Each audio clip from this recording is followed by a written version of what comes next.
उच्च शिक्षा विधेयक को लेकर पूरे बिहार में प्रदर्शन जारी है। शिक्षकों में आक्रोश तो है ही, लगातार शिक्षक जनप्रतिनिधि हो या फिर अनेकों जनप्रतिनिधि हो, वो भी प्रदर्शन करते नजर आ रहे हैं। इस वक्त हमारे साथ बातचीत करने के लिए जदयू से एमएलसी वीरेंद्र नारायण यादव हैं, जुड़ेंगे, बात करेंगे। वीरेंद्र जी, कैसे देख रहे हैं जिस तरीके से विधेयक आने वाला है उच्च शिक्षा को लेकर, क्या कुछ कहेंगे इस पर? देखिए, जब देश आज़ाद हुआ था तो 48-49 में आदरणीय राधाकृष्णन ने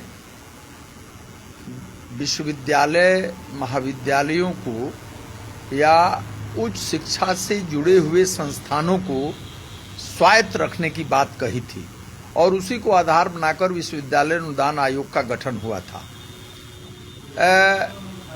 सरकारों का मूल्यांकन अगर विश्वविद्यालय में पढ़ने पढ़ाने वाले लोग नहीं करेंगे, कॉलेज में काम करने वाले लोग नहीं करेंगे तो आखिर करेगा कौन? इसलिए यह एक बड़ा प्रश्न है देश के लिए और बिहार राज्य के लिए। हम लोगों ने भी केवल सुना है, इसके लिए हम लोग माननीय मुख्यमंत्री जी से भी मिले थे और माननीय शिक्षा मंत्री से भी मिले थे। हम लोगों ने उनसे आग्रह किया कि जो भी अधिनियम आप लाने जा रहे हैं और विश्वविद्यालयों से स्नातक की पढ़ाई आप हटाने जा रहे हैं, तो यह इस अधिनियम में क्या है हम लोगों को बता दिया जाए।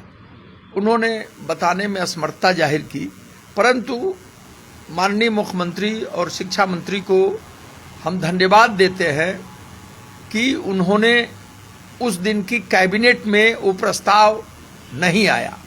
इसके लिए बिहार सरकार को हम धन्यवाद देते हैं। परंतु इस तरह का प्रस्ताव स्वायत्तता के विरोध में या विश्वविद्यालयों की आज़ादी के विरोध में उनको भारतीय प्रशासनिक सेवा के कब्जे में देने के मैं 100% विरोध में हूँ। ऐसा नहीं होना चाहिए।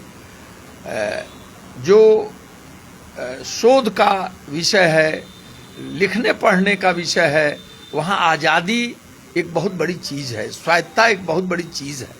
हम सरकारें अच्छा भी काम करती हैं, अभी तो उसके पक्ष में भी हम नहीं बोल सकते हैं जब हमारी स्वायत्तता छिन जाएगी तो।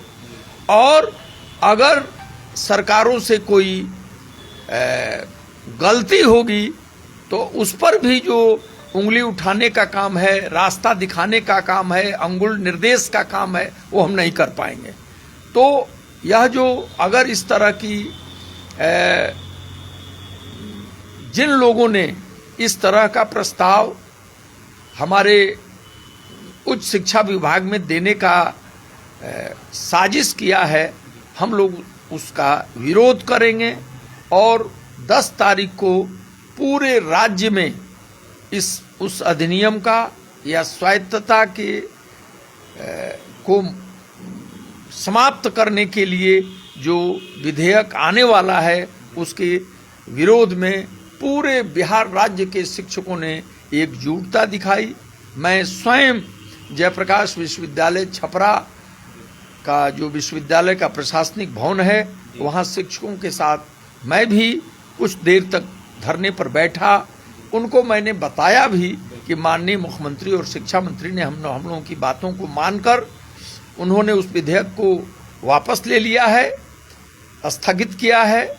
हम लोग महामहिम से भी लोक भवन में जाकर मैं, प्रोफेसर नवल जी, प्रोफेसर संजीव जी और हम लोगों ने बताया, महामहिम को भी यह बताने की कोशिश की कि विश्वविद्यालयों की स्वायत्तता उसका जो लोकतांत्रिक स्वरूप था उसके समाप्त करने की कोई कोशिश नहीं होनी चाहिए। ऐसा हमारा निवेदन है, ऐसी हमारी फरियाद है महामहिम के यहाँ और माननीय मुख्यमंत्री के यहाँ। वीरेंद्र नारायण जी, नेता प्रतिपक्ष तेजस्वी यादव ने उर्दू, अरबी, फारसी के शिक्षकों के वेतन भुगतान, साथ ही कई सारी जो लंबित मांगे हैं, इन तमाम मुद्दों को लेकर सवाल उठाया है। जिस तरीके से सरप्लस का मामला आ रहा है, इसको लेकर भी कहीं ना कहीं पत्र भी लिखा है सम्राट चौधरी को बिहार। देखिए, क्या कहेंगे? बिहार सरकार शिक्षकों की सेवा, स्थानांतरण और वेतन, इसके संबंध में सरकार बहुत सावधान है, सतर्क है। हमारे शिक्षा मंत्री भी इस पर सावधान है और एक एक चीज़ कहीं कोई अगर शिक्षकों के हित के खिलाफ है तो वो तुरंत स्वयं उसका स्पष्टीकरण देते हैं सोशल मीडिया के माध्यम से। और हम समझते हैं कि स्थानांतरण या उर्दू शिक्षकों का वेतन भुगतान की बात, इसके संबंध में हम लोग स्वयं मुख्यमंत्री से भी मिले थे। उनको भी हम लोगों ने, जो हमारे विधान पार्षदों का एक शिष्टमंडल था वो मिला था, उसने उनके सामने रखा है और इन सारी समस्याओं का समाधान सरकार बहुत जल्द कर देगी और हम लोगों की भी कोशिश होगी कि इसमें हम लोग सरकार का समर्थन करें। वीरेंद्र जी, अंतिम और आखिरी सवाल आपसे। वित्तरहित शिक्षक लगातार अपनी लंबित मांगों को लेकर मांग करते हुए नजर आ रहे हैं। बीते दिनों भारतीय जनता पार्टी बिहार प्रदेश कार्यालय के बाहर भी प्रदर्शन करते नजर आए। क्या कुछ कहेंगे? वो लोग आंदोलन के लिए फिर से एक बार देखिए, इसके लिए हम लोग 17 जुलाई को हमको जहां तक ठीक से याद है, हम लोग माननीय मुख्यमंत्री जी से मिले थे और सारी बातों को हम लोगों ने रखा और मुख्यमंत्री जी ने जो आश्वासन दिया उससे उस दिन तो हम लोगों को यही लगा कि सब चीज़ ठीक ठाक है। वे अपने अधिकारियों से उसका मूल्यांकन करा रहे हैं कि हमको कितना देना पड़ेगा, कितना मिल रहा है, परिसंपत्तियां कितनी मिल रही हैं, हम अनुदान के रूप में कितना दे रहे हैं और कितना देना पड़ेगा शिक्षकों को इस वित्तरहित समस्या का समाधान करने के लिए। इसके लिए उन्होंने स्पष्ट रूप से कहा था कि अपने 3 अधिकारियों को इसमें लगा के और मैं इन सब चीज़ों का मूल्यांकन और आकलन कराने के पश्चात आप लोगों को बुलाकर मैं बात करूंगा और अन्य लोगों से भी मैं राय लूंगा, आम आदमी से भी इसमें सहमति ली जाएगी और जो शिक्षकों के हित में होगा, राज्य के हित में होगा, वो काम हम लोग करेंगे। परंतु हमको लगता है कि माननीय मुख्यमंत्री जी अपनी व्यस्तता के कारण समय नहीं निकाल पा रहे हैं, परंतु इस काम को अब थोड़ा जल्दी से जल्दी करना चाहिए। आपके चैनल के माध्यम से मैं माननीय मुख्यमंत्री और माननीय शिक्षा मंत्री से ये मांग करता हूं कि इस समस्या का समाधान शीघ्र करना चाहिए।